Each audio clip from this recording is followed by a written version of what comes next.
good to see you again. Father Joe, priest here at St Mary's in Hadley. We're inside the church, which, as you can hear probably, maybe, is quite echoey. It's also pretty chilly too. Big buildings like this, they don't get warm, especially in winter. I'd like to tell you a story, if I may. It's a strange story. It's a story about a giant. I thought I'd tell you a story about dragons, but this one's about a giant. This is about a giant who was a very, very grumpy giant. He was so grumpy he didn't like to share anything. And he happened to live in a really big old house surrounded by a very, very beautiful garden. However, because he didn't really like people coming into his garden, he built a huge big wall to protect the garden against visitors. No way did he want visitors coming to his garden.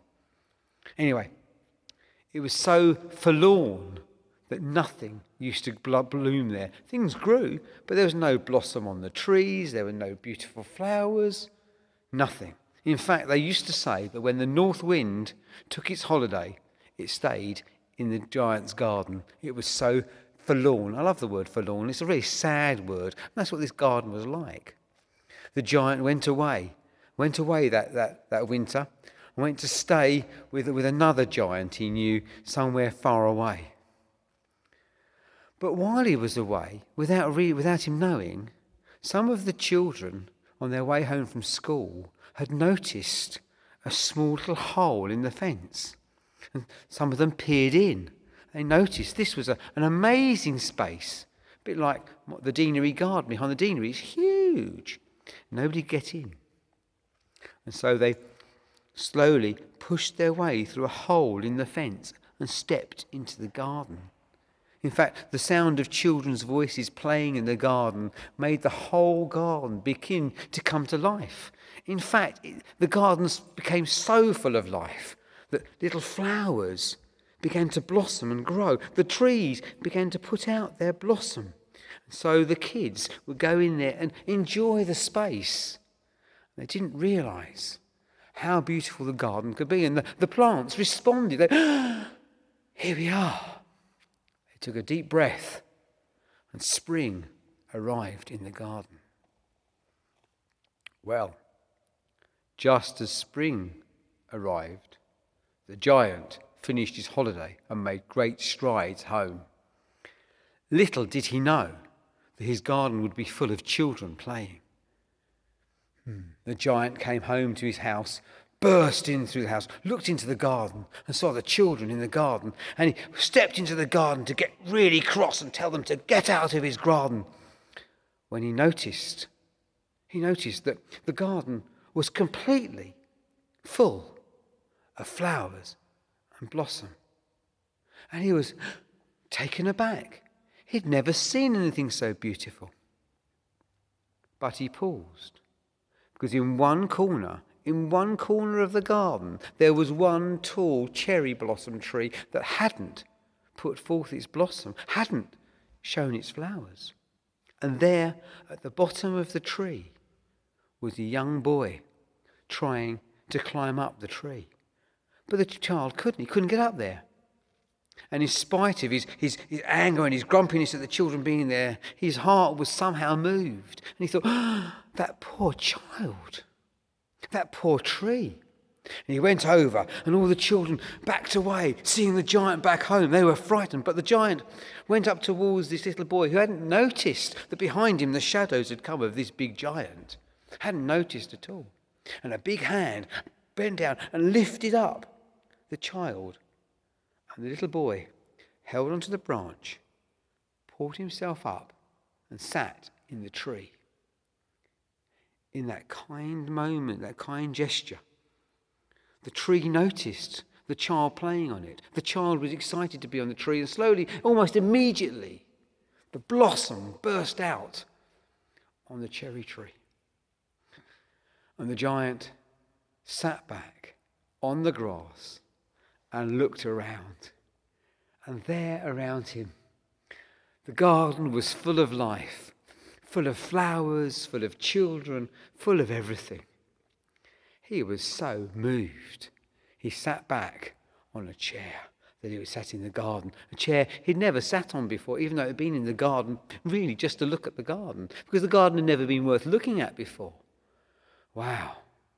Wow. And every day, in fact, he didn't bother mending the hole in the fence. He pulled it apart with his strong arms and put in a special gate that would open very easily and keep people safe as they came in and out. And he used to sit and watch the garden, and he loved to see the children play. He loved to see the blossom grow, and this went on year after year, month after month, day after day, week after week, hour after hour, second after second. But one thing bothered him. In all the time he watched the children come and go, he never once saw that little boy again. You know, the one he helped up the tree. The one who couldn't play, couldn't get involved. He needed to have some kind of kindness shown to him. He never saw the little boy again. Something about him was quite sad. And anyway, as time went on, the giant became older and older and older. But he sat there and watched, and he enjoyed his garden. He enjoyed the children play. And then one day, a small slither of sunlight was coming through the clouds, and he saw the light moving across the garden. He went out to have a look, and there he saw the little boy again, shining bright in the light. And he said, "My word, I hadn't seen you for so long." Then he noticed something. He looked at the hands of the child. They were cut, pierced. He noticed in his bare feet there were wounds. And he picked up the child in his arms and said, "Who hurt you? Who hurt you? What hurt you? What made this happen?" The little boy smiled at the giant and said, "Love. Love did these things. The love that you've shown. Love." When the children came in the next day, they found the giant. He'd fallen asleep, not just asleep, but asleep for good. And covering him was a lovely white cloak of cherry blossom. That little boy, well, hey, I think you can guess who he's supposed to be in the story. And that's the celebration we're having at the end of this month. That's the celebration of Christmas, remembering Jesus coming into the world and bringing love, changing the hearts of everyone, even grumpy giants.